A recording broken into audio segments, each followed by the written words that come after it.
Hey guys, I am back here with a response video to IndieAddict93, who uploaded a video yesterday in which he expressed his frustrations with the wrestling fans that are commenting on his videos and on his channel, how he categorizes wrestling fans, what he considers wrestling and what he considers sports entertainment to be, and I just wanted to respond to him, giving my interpretation on what he said and kind of expressing some disagreements I had with what he said and the way he said it. That's what this video is going to be about.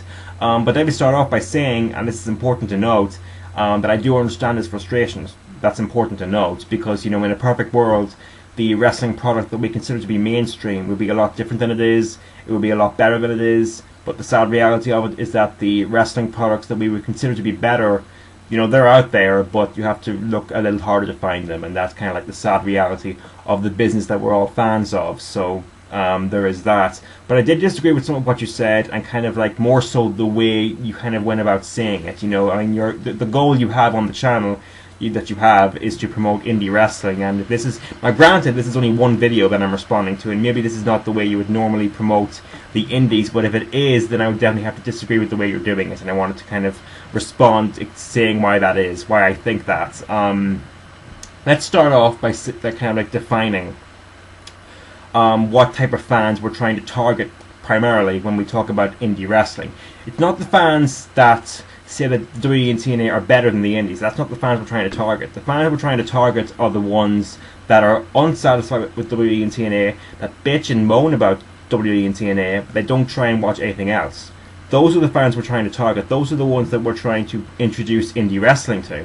And I would say that if there's somebody out there who enjoys WWE to the fullest extent, and that's fine, you know, more power to you. That's a company that has 4 TV shows a week and monthly pay-per-views. If you like that the most, and that definitely leaves you in an easier position as a wrestling fan. So, you know, more power to you if that's the case. You know, the mistake I think a lot of TNA fans make, and the TNA diehards definitely seem to be the ones that, you know, hate WWE the most.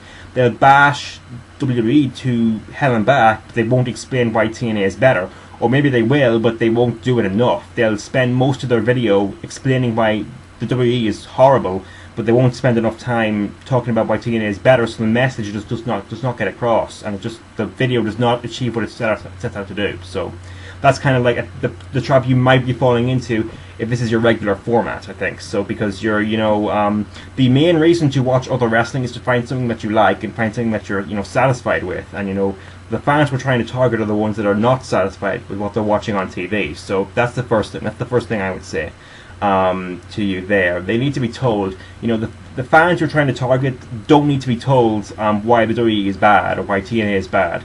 They need to be told why the indies are better. You know, I would say the best thing for you to do is to talk positively about the indie companies you're trying to support, rather than talk negatively about the mainstream companies. You know, barely talk about WWE and TNA, I would say. You know, just talk about why the indies are so much better, and that will probably get the message across to those fans that are open-minded enough to actually watch some of these indies. So that's point number one.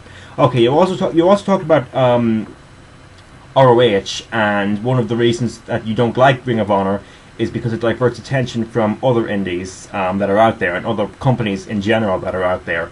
That might be the case, I think, but I don't understand though how that you could say that's a reason not to like Ring of Honor. You know, that's not Ring of Honor's fault. They're a business, and their goal is to grow their own brand, not to, you know, help anybody else. You know, it's irrelevant to how good their product is, whether or not it's diverting attention from other indies. You know, that doesn't mean anything in terms of how good their product is and how good it is to watch. So I don't know where you're coming from there. I mean, you said it's only one reason, but you know, it's one reason that I think is a bit. I really don't agree with that. And you know, are there a lot of fans of Ring of Honor but don't necessarily watch other indies? You know, I'm sure there are. But as I said, the reason to watch other wrestling is to find something that you're satisfied with. And if someone is satisfied with Ring of Honor, then that's fine. Their mission is accomplished. They don't have to look any further. They don't have to look any further if they don't want to. You know, I wanted to look further when I first saw Ring of Honor, and that's why I found Chikara. You know, Chikara is my favorite indie right now. But for anyone who's 100% satisfied with Ring of Honor, that's their deal. You know, more power to them, and they shouldn't have to dig any deeper if they don't want to. So that's kind of my second point to make here. My third point does not necessarily go out to just IndieAddict, or granted even IndieAddict at all in this, because he did not say this, and don't think that I think that he did. I'm not taking his words out of context or anything. I just wanted to include this kind of defense in this video because I'm kind of in a tangent of, you know, defending ROH's fans, and they often get labeled as, you know, ROH bots, sheep, as people who will just like defend ROH to the ends of the earth and not accept any other kind of forms of wrestling. They get that label all the time. You know, we just went through that indie wrestling fanboys argument like last month, and I wanted to kind of throw this into this video because it's kind of relevant to what I was just saying about ROH's fans. If you believe that Ring of Honor fans are all blind sheep, you know, you have to open your mind a little bit because, like any wrestling company, ROH has all kinds of fans. They have their sheep, but so do WWE and TNA and any other company you can look at. They also have those kind of fans that are so contrary that it would make your head spin. It would give you a headache, to be completely honest. And I would use my most recent example. My biggest example of that would be Tyler Black. You know, he's the world champion, the guy who's supposed to be the most popular wrestler in the company, and in some places that's far from the case. You know, it doesn't matter if he puts on a great match with Davey Richards or Austin Aries. It doesn't matter at all to some fans. You know, they'll still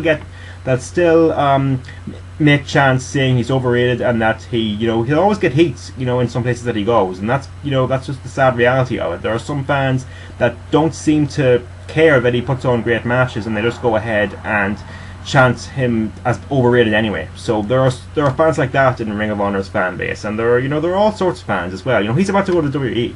Tyler Black's about to go to WWE, and I can bet that, you know, I'm not happy to say this, but I'm gonna pretty much make a prediction that he's going to get booed like hell for the final part of his ROH run, depending on where he is. So that's unfortunate, but it's kind of probably going to be the case. So, you know, Ring of Honor has all sorts of fans, so they're not all just sheep. Just throwing that in there. Not towards IndieAddict, like I said, that's not what he said, but I just wanted to throw that into my tangent of defending Ring of Honor's fans there. One final point towards IndieAddict. You made a statement about psychology, about how ring psychology is not important to you, how all that matters to you is how good the match is and how, you know, wondrous the match is, and, you know, that storylines and, you know, in-ring psychology are not important. And I wanted to make a quick comment on that because, you know, I could do a whole video explaining why I disagree with you on that, and, you know, how I think that even if you do enjoy, you know, mindless spot fests, I guess, you still need psychology more than you think you do. But I wanted to make a quick comment about that.